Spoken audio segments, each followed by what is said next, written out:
Hey guys, welcome back to the podcast. We recorded this one when we were on our school field trip to the Ark and Kentucky. Initially, it is my friend Malakhi, my friend Cobie, and me, and then our friend Christian comes in later in the podcast. Sorry about the audio quality. Some of my settings were a bit off, but anyway, enjoy. Welcome back to the podcast. I'm here with Cobie and Malakhi. We went on a field trip to the Ark, and we're just going to talk about that and probably a bunch of other stuff. So I guess you guys can just keep going from what you were saying earlier. Yeah, sure. I'll feed off of what you were talking about. Yeah, I agree with you. I mean, we all have different perspectives of the same thing that happened. I mean, you go with like journalists or like news reporters, whoever was the witness of the crime, they're going to want to hear what they said. And I mean, their perspective, if they're being honest, is true based off of what they witnessed. And so if you say, Adam did sin or not Eve sinned, which we know is true, yeah, people are obviously going to have different perspectives. That's just normal. Just understanding that what's true is true. Just like you said with genders. We all know what's right about genders and which ones are wrong. No point of arguing with it. I agree with you. Like, everybody's perspective is going to be different, and I understand that. That's not my problem. Where I get a problem is because it's very childish in a way to sit there and blame one side of the argument when clearly it was two-sided, right? There's a reason both of them got kicked out. Yeah. Like, to me, it is they're in a way keeping themselves from telling the whole truth by doing that, like by inferring that it was Adam, or maybe that's not what they believe, but the way they presented the information was that it was Adam who was at fault. It's probably because I don't know where specifically, but if I was always talking about how the man is responsible for the woman, so they're probably thinking Adam was responsible for Eve because he should have been the one to take responsibility, and I guess. So I can understand that, but the thing is, the doubt of God had already happened, right? Yeah. Like, Eve had already been convinced, therefore, technically, a sin had already entered. The sin first entered with the doubt of Jesus, or not Jesus, but the doubt of God. Like, that was the first issue. If we really want to get into it, that was the problem, was doubt. Then doubt led to the straight disobedience, which was eating of fruit. But had there been no doubt in the first place, the problem would never have happened. So, really, even if Adam, in my opinion, even if Adam were to be like, no, Eve, we can't do that. We gotta listen to God. There still would have been an issue because there had already been the doubt of God, which we got to do. Sin already entered the world at that point. Sin had already entered. Which, the fall of man is still eating the fruit of the knowledge of good and evil. That's not what I'm trying to say. So then also just Noah's Ark is well known in a lot of holy books. Which I don't think that's the right word to say it, but like Muslims, the Quran, Jewish, the Torah, a lot of Chinese scrolls they have there saying this about the beginning of time and Noah's Ark and the flood. Scientists all agree with that fact. I mean, that's just all religions can agree. Noah was the builder of the ark, and that the flood actually happened, and there was an ark, and by the grace of God, whichever God that they believe, or whoever, we can all agree that that happened. And as some of you might know, I'm exploring religion a little bit, just trying to understand more perspectives, and not only that, just to strengthen my religion, because like Ms. Garcia said, even though she wants to defend her faith, and you can't just study just Christianity, because there's going to be tons of different perspectives from other people, and the people you're going to be reaching out to are going to have like a whole different upbringing. And that could be, I grew up being taught that as a Muslim that, Adam and Eve were not, just like different perspectives from that, what's it called, Dogmas. Yeah. So, but no matter what it is, we're always going to have disagreements in the world, but it's all universal in the sense that they all achieve something, and it's self-improvement, and we're all unified in a common theme, a common message. See, I agree with you need to explore other religions as well, because we should keep an open mind. My stepdad he's read the Quran cover to cover. He's read the Bible cover to cover, and I think he's read into Buddha and Buddhism and Hinduism and other stuff like that. In fact, he talks about like the energy of the world. When you look at it, like a lot of paintings of these figures, right, who we hold so dearly, like Muhammad, Jesus, Buddha, Gandhi.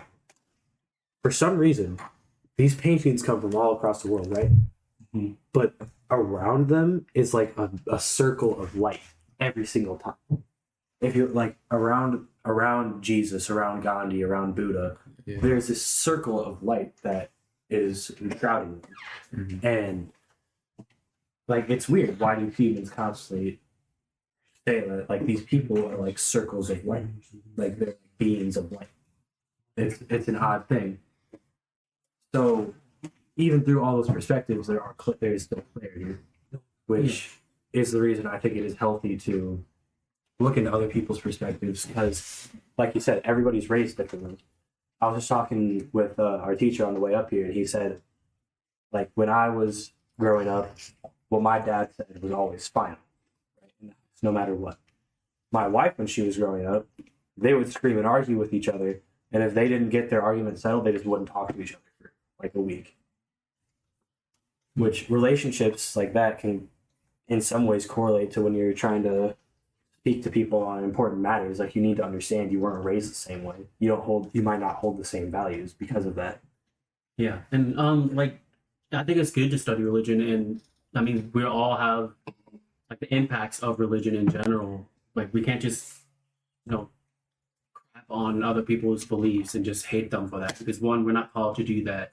As all like most books, if not all, good religions or the major religions out there, you're called to spread out the word. Once you find the truth, whether it's true or not, if you believe that truth, then you're called to be preachers of men as Christians. Once you know the gospel, now your mission in general is supposed to go out in the world and spread that word and help other people to find that light. And I think that's a good thing, even though most people, there's only one right religion, one right God. They're all shift to like an improvement of self. And I think that's kind of a comfort kind of thing. As humans, I believe that we all have a human nature to strive for comfort. From the beginning, let's go back, Adam and Eve, I mean, they wanted, I don't think it was just shame, but from when they covered themselves with leaves, that probably wasn't that comfortable. And, with that discomfort, they had houses that was probably no AC at that time, obviously. They probably had to learn and adapt with bugs going in and out, the heat, the cold, roofs, rain, and knowing, hey, this doesn't feel good. I kind of see how, having discomfort in life can point you to wanting to do better. Because now, I mean, obviously we don't like the heat, the hot sun and all the heat. And so now we adapted and now we have AC. We don't like having candles all the time. And now we have now electricity, TVs, better beds than sleeping on the floor. Better clothes that aren't itchy like from wool. Yeah. Well, on top of that, also like I believe that people and animals alike do evolve in a way, but I don't believe in the evolution between species. Right? You mean like mentally? No, not just that. So like mentally in a way, but like there's a reason why people who live in Antarctica are now like, or people who live in Alaska are used to that cold weather. And when they come here, they're like, man, it's so hot. Like, because their body's adapted. Yeah. Your body will adapt. I believe that is a true thing. Yeah. But, excuse me, when it comes to going between species, I feel like it's just so incredibly unlikely. Like, I just don't understand how that could be possible. Yeah. I mean, mixing breeds, that I don't think that's like evolution. I believe where people think is what's wrong is the belief that a whole different kind of animal just came out of nowhere. I believe like you can have two different types of birds and they breed and now they have a different kind of like a mixed kind of breed, but like that's not like that didn't just come out of nowhere. Like a chicken didn't just like come out of nowhere without like, well, I don't know what a chicken would mix to create a chicken. But well, I mean, like ligers are a mix between a lion. Yeah, like that didn't just like happen out of nowhere. You know what I mean? They were intentionally bred. That's just like they were originally there. I don't think like monkeys came from monkeys evolved to us. By the way, Christian has arrived. Yeah, welcome, Christian. You got anything to say? So, like, you know how you're saying, like, two different animal breeds, and then, like, kind of like how the other day I asked you what came first, the chicken or the egg. You said the chicken, and I said the egg, right? Yeah. And I was like, well, the egg, because there's two different animal breeds, and that's chicken. But I don't think that's evolution, because if you think about it, like, from dog breeders and stuff like that, like, dogs were literally just wolves, right? Over the years, like, if you look at the bulldog, for example, that was, like, bred, like, bad, and that's why, like, they have a lot of problems and stuff like that. So that I don't think that's necessarily like evolution, but like, and then if you think about it, you know, like a Great Dane, like that was just different types of breeding, I guess. With the chicken, I personally think a chicken came first. Yeah, I say the chicken came first because, God wouldn't just spawn an egg. well, yeah, if there's an egg, then who's going to protect the egg and keep it warm? I just want to add more about the impact of religion. You know, religion in general, they all have universal agreements in like the sense of roles. For example, like most religions would agree that women should be like the nurturer of the family and provide for the kid as it's growing, and then the men should be the leaders, the protectors, and, More of the enforcer. yeah, and the providers. And I think that's true because I mean, you look at women, and I'm not trying to like dog on women and like, put them down. Definitely not. There's a quote out there. Women have the power to destroy nations, and that starts from inside itself, where how the woman decides to raise this kid. It definitely can impact how that kid grows up, and if that woman has complete control, how she raises that kid. So that can be pretty dangerous. So women, yeah, you do have quite a lot of power in that. So I'm not trying to like push you down to you're only made to be like to raise kids and be in the house. But, They like, it's honestly, it's just like two different people. Like men have stronger like attributes in different things. Like you said, provide for the family, like bring in the wealth, like pay the bills, like more. I mean, the women can still discipline the kids, but like men are Authoritarian. Yeah, more authority, and the women like kind of nurture the kids, and like they're better for comfort. You know what I mean? yeah. Yeah. So I've had, just from my experience with growing up with a single mom and a single dad for a little while, and also my stepmom and my mom being vastly different, I can tell you on both ends of the spectrum, like, it can be bad. So like a mom who tries to help provide but is also too nurturing is a problem. But a mom who stays at home and takes care of the kids but tries to be too authoritarian also causes a problem. There's like a perfect middle ground that you can find. The mom is supposed to have authority, no doubt. The other day, this is kind of a funny story too. We were sitting watching the March Madness tournament, and this kid was crying because his team lost and he missed a game winner, right? Normal, it happens every year. My stepmom stands up, and she goes, "That dude's an effing P word," right? My dad is just sitting there, right? And in what scenario does the woman stand up and say, "That dude's a P word," like saying the other guy's weak? And she's saying he's weak because, and there's another problem with some parts of our society, because he's crying and he's a man. So he should not be crying on television because he needs to be strong and man up.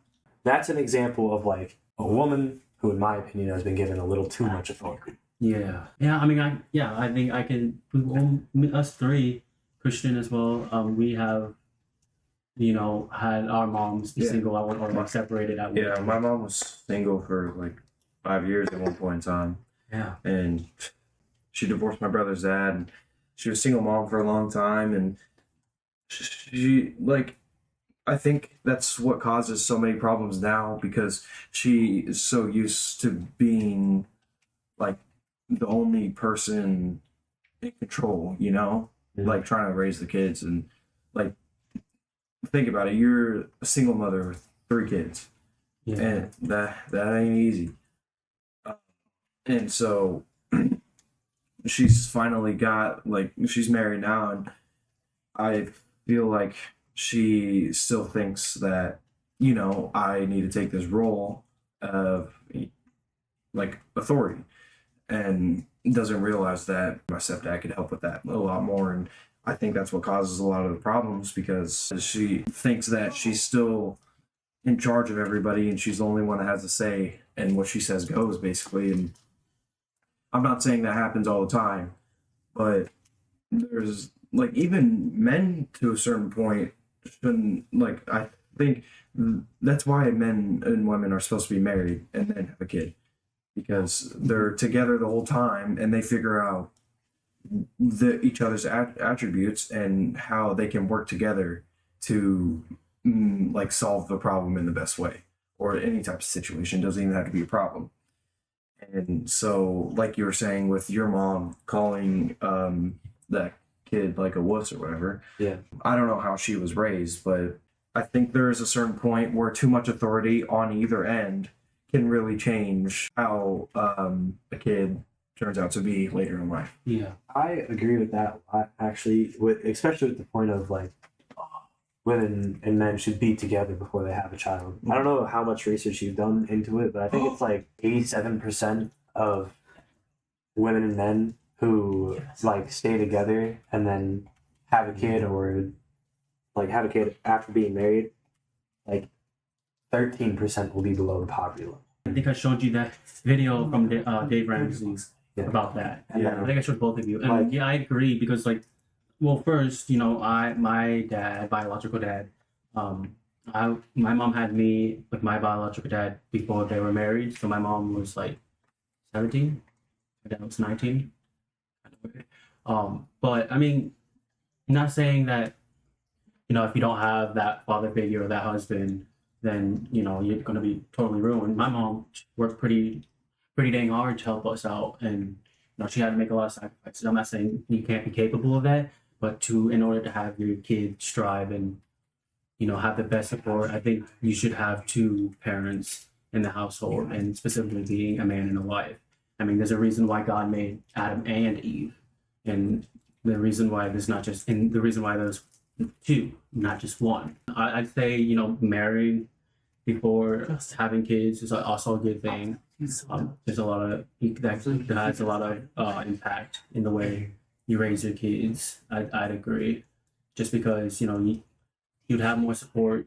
There could be someone in the household that could help raise someone else make money. Nowadays, you know, most people nowadays have two parents working because of our economy nowadays, but which is also not that good, as now you have kids being raised by the world, and I mean, they can fall into all sorts of things, and they're being raised and taught and shown other things and they're not being protected or shown, because they don't got both parents or one parent in the household.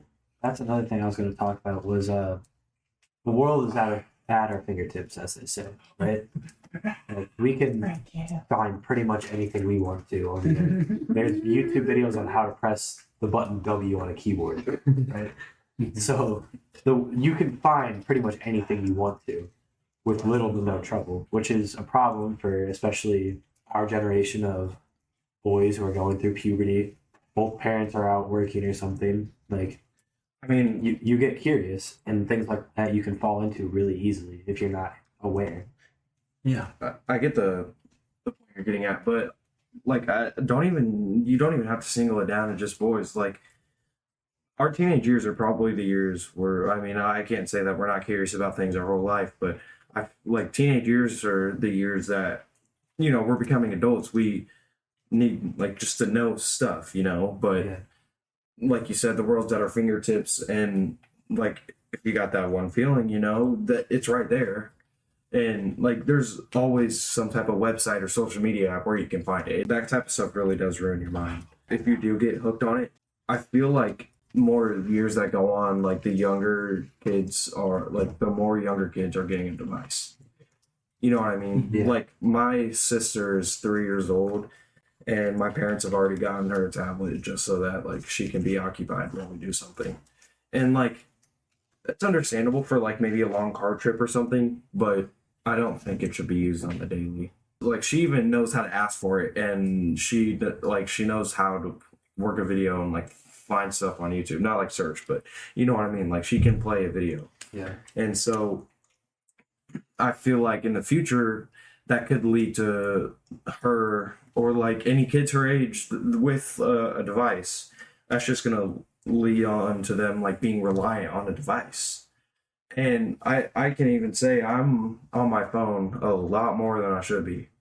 And nowadays, like, it is pretty convenient to have like a phone, like with the internet and stuff, because like most, honestly, all jobs you need like a phone number and like a Gmail and this and that.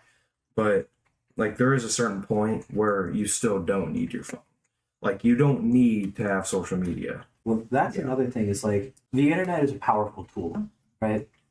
But it's a tool that can work for both good and bad. Yeah. There's countless videos on the internet of people like Stuart Netchtel, where he goes to college campuses and he's preaching good word, showing, in my opinion, the way that you should try and go out and like minister to people. He's not being aggressive. He's not just denying everything. He's just going out there and talking about it. He's just talking about it and he's answering questions. Mm-hmm. On the other end, like there's little weird websites where you can be like, did you know that more coconuts kill people yearly than spiders? Or you have the bad things that you can find so easily. And the problem is, with all this stuff and overstimulation, you legitimately begin to form a relationship with your device.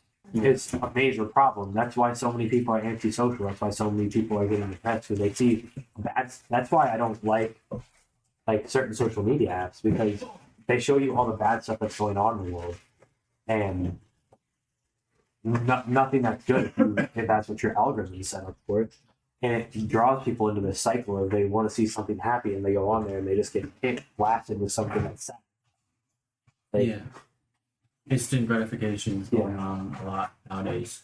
People don't know how to work with something. That's the issue with this generation. With our it's starting pretty early. Back to what we were saying about like young kids having like iPhones and stuff. Yeah. It's a problem because kids need tangible things that they can use their hands. Like, babies always need something to chew on, so it like just works your muscles. It's like when you're a kid and you're going to the store and you just see all these cool toys. Yeah. It's stimulating your brain and making you more excited. And like having iPads, it's like the instant gratification that kind of just numbs your mind. Well, that's the other thing. People, when kids go to the store now, they're not looking at the toys; they're looking at their iPad. Yeah. Or the card station for the V-Bucks and Robux. Yeah. Literally.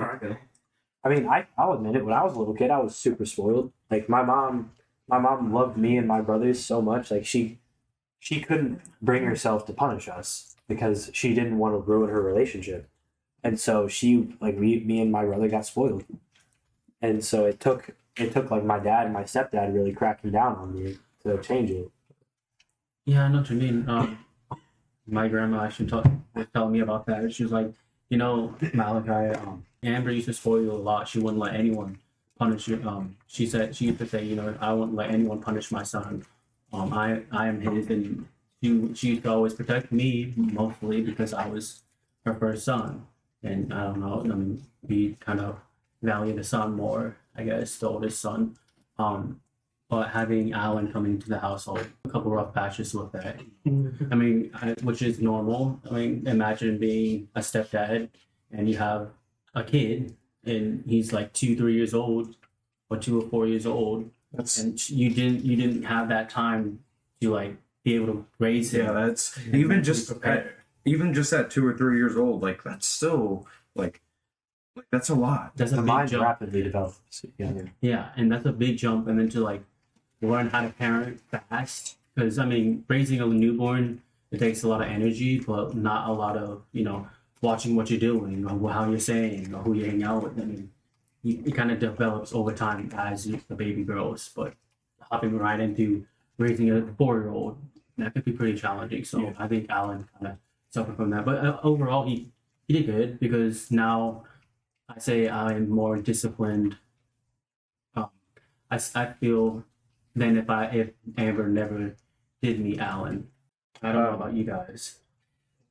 Yeah, so my stepdad came into my life when I was about like 10 or 11 years old. So that's That's a pretty big chunk, like, of time that he missed through that child. And then I also have 2 younger siblings. Yeah, there was a lot of things that changed, and I think majority was definitely good. Like, my stepdad, like, before he was married with my mom, he always said this: when we get a place together, like, the shenanigans will, like, stop.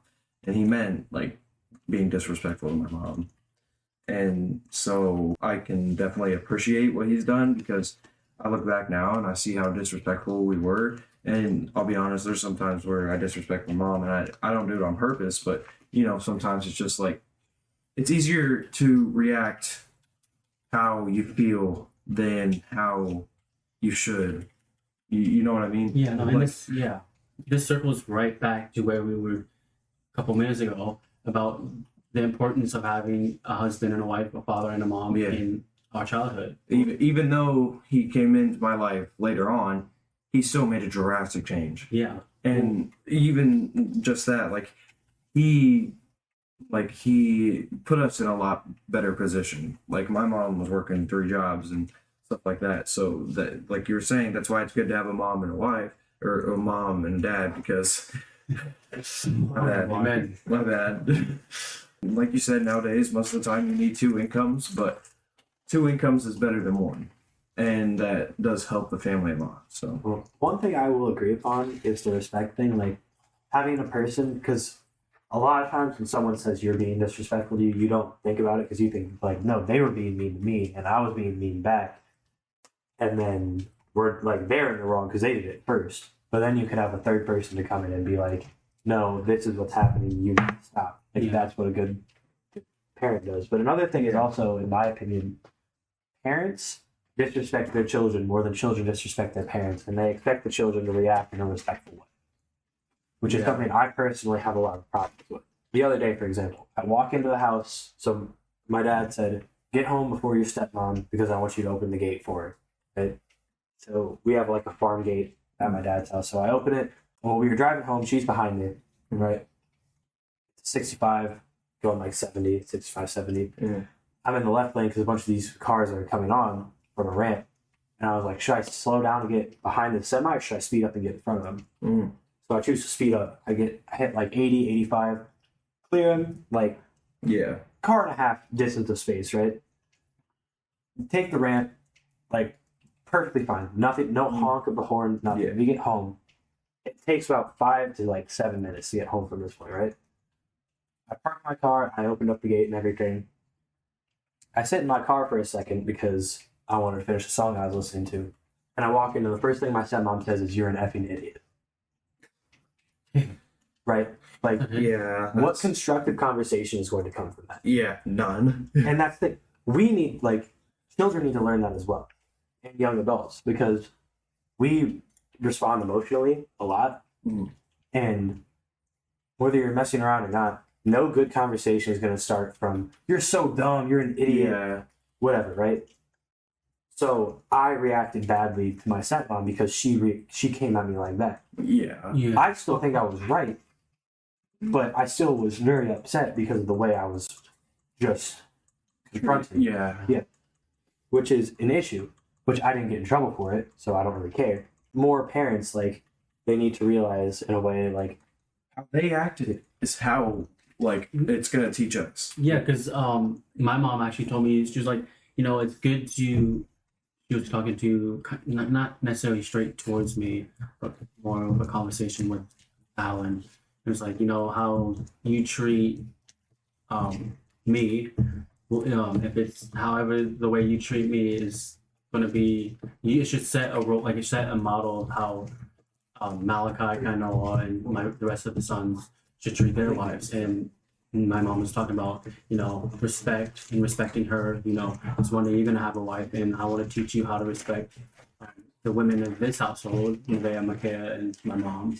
So then, you know, you learn that discipline and that respect for other women, and that goes vice versa. You know, being able to have that discipline and respect that females can have toward men, you know, and be able to submit themselves to their husbands and vice versa, quite important. And it goes right along with Miss Garcia, Miss Wolf, when she said, you know, your fallback to parenting will, or your, what was the word she said? When whenever you're not prepared to parent, your parenting will go kind of mimic how your parents raised you. Oh, are you talking about Miss Wolf? Yeah. Oh, yeah. So, with parenting, if you do not have a set in stone plan of how you want to raise your kids, your default will be your parents. Like, there's no question, because that's all you know. Like, if you don't have a plan, you're not gonna have it like thought out of how you're gonna do it, you know? So, like I said, your default. So I guess I could say if you're not ready, maybe, but as long as you have a plan of how you want to raise your kids, then you should be good. But if you don't have a plan and you don't like the way your parents raised you, unfortunately, you're going to raise your kids the same way. If you want to raise your kids differently, you have to have a plan. Casey, any thoughts? Have your parents been together ever since? Yeah. How was that as growing up? To be honest. They argue nonstop. Wait, that's the other thing though. Is him? I feel like him and his siblings are all like from each other, right? Oh, yeah. Like you, Lindsay, and Dylan. It's very weird. They parented us the same way, but we're all really different. Like Dylan, to be honest, Dylan's kind of still disrespectful to my parents a lot. But I think he's also the youngest. Do they still baby him? not usually. When we were growing up, our parents would discipline us a lot, and I figured out early like how I should respect my parents. Yeah. Yeah. Well, that's another thing with like kids watching their parents, right? And that's like the first model of what a relationship looks like. Which in all actuality, it shouldn't be, because if a kid is coming up and his parents have a healthy relationship, they're going to kind of expect that in their first relationship, which shouldn't happen. Because reasonably, your parents should be together for like a couple of years or longer, likely. I know for me, I have no clue how relationships should work, because my mom and my dad split. My stepmom and my dad had like a completely different relationship dynamic than my mom and my stepdad. The other issue is like if their relationship is not good, if their relationship is toxic and they're arguing all the time, they're going to assume that that is a normal relationship, which then can get them into positions that they don't want to be in. Yeah. And the other part, again, this kind of circles back to what we were talking about earlier with like people are raised entirely differently. So they've seen a relationship of people where they've been together for maybe a decade through like their first few years of dating and then marriage and then having their child. And then they get into a relationship and they are meeting someone who comes from an entirely different background than them, and they have no clue how to interact in a romantic way. Kids need to be taught relationships a little bit better. Obviously, it's an experience thing. They can't understand it entirely. But I almost expected like relationships just to sail smoothly, when that's not how it works. Like the second you're in your first relationship and you have your first disagreement, you think the world's about it. You think the world is on fire. Like, It's all over like I can definitely say that however you were parented really can like have a big say on how you're gonna treat a woman, or vice versa, however she's raised. It's gonna interpret how the relationship is gonna go from like her side. Like if she grows up without a dad around and doesn't teach her how a good man should treat her, like I'm not saying that she will be a hoe, but it does, like, she doesn't have a good father figure around to show what a good man is supposed to look like. Yeah. So she's just going from dude to dude, and like same with the guy. Like if they don't have a good father figure to show how they're supposed to treat women in a relationship, they will just like be a douche and like not treat her good at all. Or even a mom. well, Yeah, mom's that. Oh my a gosh. great example of My that. mom definitely taught me how to be a gentleman. I can That's say good. that. A great example I've heard from that was like Mr. Rocha from last year. He talked about how his goddaughter, who he actually ended up dating, her mom for a little while, like That's weird. like he was like, listen, you have hit puberty early. older guys like the changes you are going through. That is a problem. You can't expose yourself, or else you will be put in a bad spot. And then when him and the girl's mom broke up, she moved away and like cut them off completely from Mr. Rocha. And he said he still saw her on TikTok, and now she's a more developed young girl, and she's wearing those crop tops and the like short shorts, and she's clearly doing Yeah, the exact thing he said was the gonna exact happen. thing that he said was going to happen. So he's like, listen, if guys are sending you eggplant emojis, block them. And she's like, why? He's like, because it's a dick. If it looks like a dick, it means dick. Like, you can't. But that's the thing. It takes a male to explain that, because he knows how a mind works.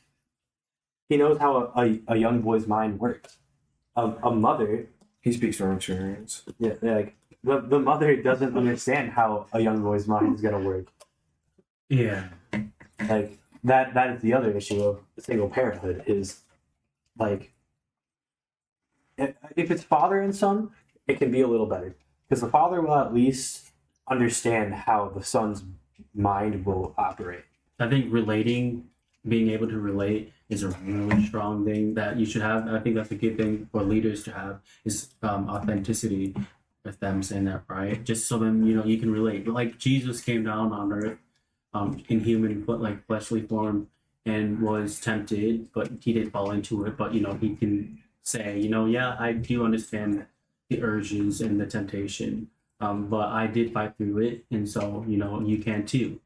And so having a leader like that, even if it's your dad, then, I can relate to you. I know what you're going through. That's more reassuring. You feel more like you're understood. And to have someone say, "Oh, I've been through what you are going through right now, and I can tell you from experience that it's going to be all right," or from experience, this is how you should do this, or this is the decision you should make, is a better way to lead or a better way to impact. But yeah, like I can tell you that being able to talk to my dad about some issues that I've had and him being able to say like I've gone through what you've gone, like even when I've gotten injured, like there was one time I cut my finger open and I had to go get stitches, and I was super upset because I felt so stupid, right? And he was like, "Listen, every guy gets hurt like that at some point in their lives. You're gonna get hurt, and it's just gonna happen." Like he was like, "Look at my hand. I was trying to cut a cable and I missed and I almost cut my thumb off." He's like, "I crashed a car and broke my ribs and probably should have died." Like, yeah, which. It's also nice then too, because when you feel stupid, my dad being a firefighter, like he can tell me people who were genuinely stupid. There's another story. These dudes were trying to record a rap video. One dude had a shotgun and they were like pointing them at the camera and stuff, and he shot his foot and almost blew his foot off. Like, Oh, you don't feel stupid after you hear stories like that. They recorded that, right? Yes. I need to see this. I haven't seen the recording, You but should have asked him, "Hey, what's the song called?" but yeah, like it's good having a leader who can like relate to you and explain like what you're going through. You're and not tell the you, first like, person it's gonna to be go through okay. this, Yeah, Somebody that can relate. And it's better to have like someone that open and more honest with you, and because it doesn't make you feel like everyone else is perfect, or that no one else, like it doesn't make you feel so alone, especially in today's world with social media and all that. We can all portray ourselves as whatever. We have filters to portray yourself as you're not, and that develops a lot of insecurities. So when you go and comparing yourself, and when you're like, oh, well, all these other people are happy or having a fun life and partying or whatever it is, yeah. it's like, what the heck? Well, that's the other thing too. Like having a parent who you can go to and you won't be afraid about whatever you want to talk about. Yeah. Like my stepdad's always told me, he's like, "I know you're gonna mess up because I mess up, right? Well, if you hit a dude coming home and you said you had a dead body in the trunk, my first reaction isn't gonna be mad. It's gonna be like, well, first of all, we got to figure out where we're gonna hide this thing. Second, I'll take you to the police station and I'll talk, and we'll see what we can do." Like that, and that's how he is. Like he says, like, "I don't want you to be afraid to come to me if something bad is happening," Yeah. which is a great thing. I think a piece of advice my dad was talking about was like, the only thing I hope for with you guys, talking to the kids, was us. He was saying was the mistakes you make. I can only hope that you make all of them in my household, because once you're out in the real world, there's only so much you can do. Casey, like, knowing you, I don't know, like, a lot of the situations you've been through, but from, like, what it seems like, you're very, like, modest. You don't think about girls in really any type of wrong way.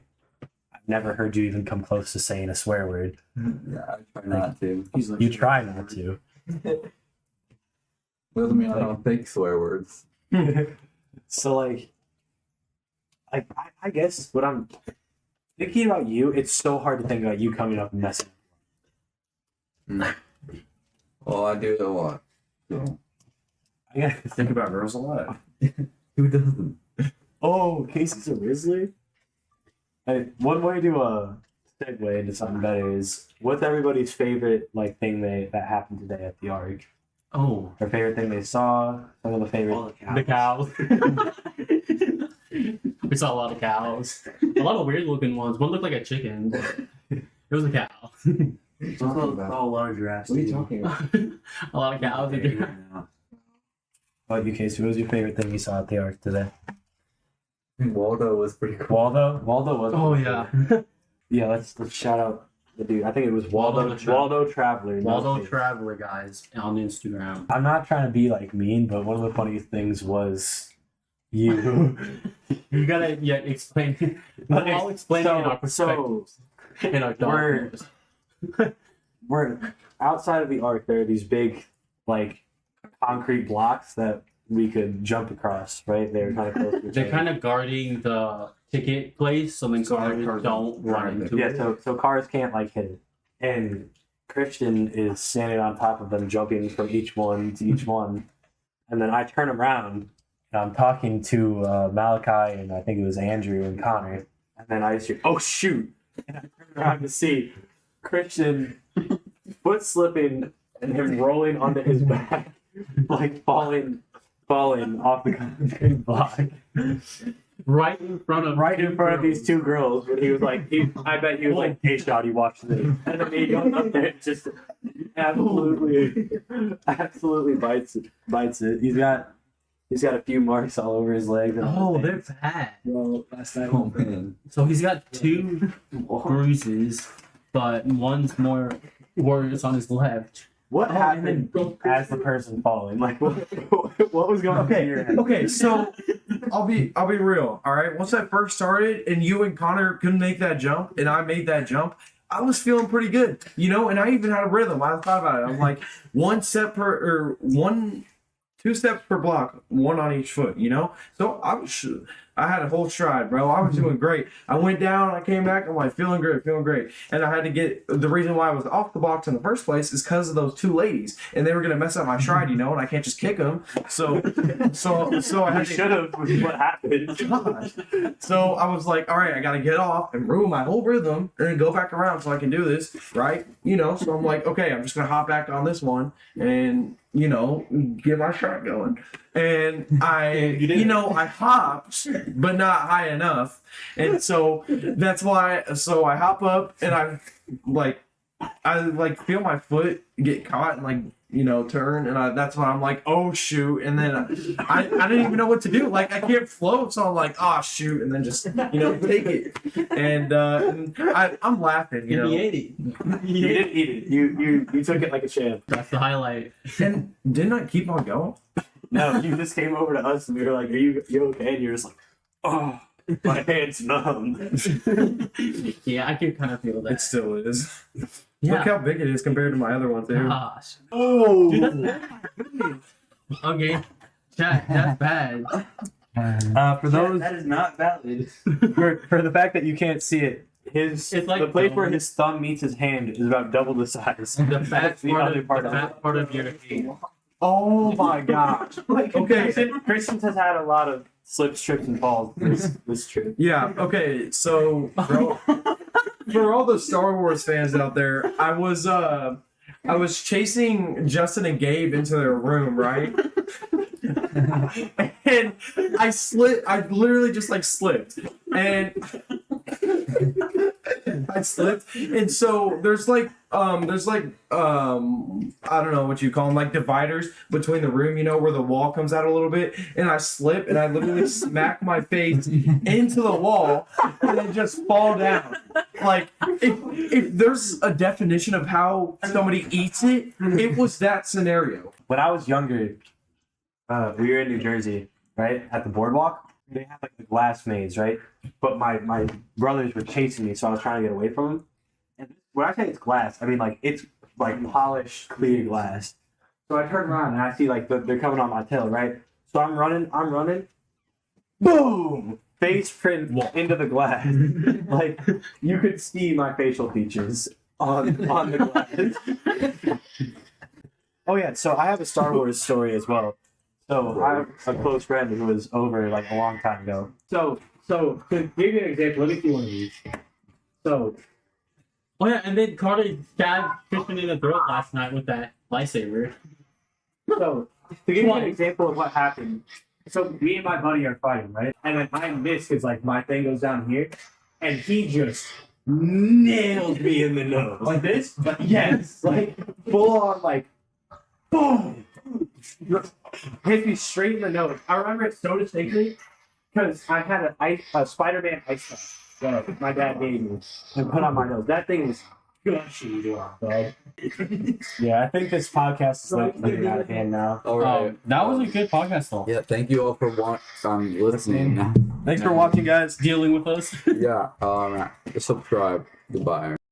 Sorry for that really sharp outro, and we're gonna apologize again for the audio, because you can't really tell what people are saying sometimes. I'm really sorry about that. We'll try to get a better mic, maybe. I gotta just buy a new mic or something. I hope you enjoyed and got a laugh out of that, because I did while editing this. Anyway, thanks for listening, and stay tuned for the next episode, which will be however a month from now or something.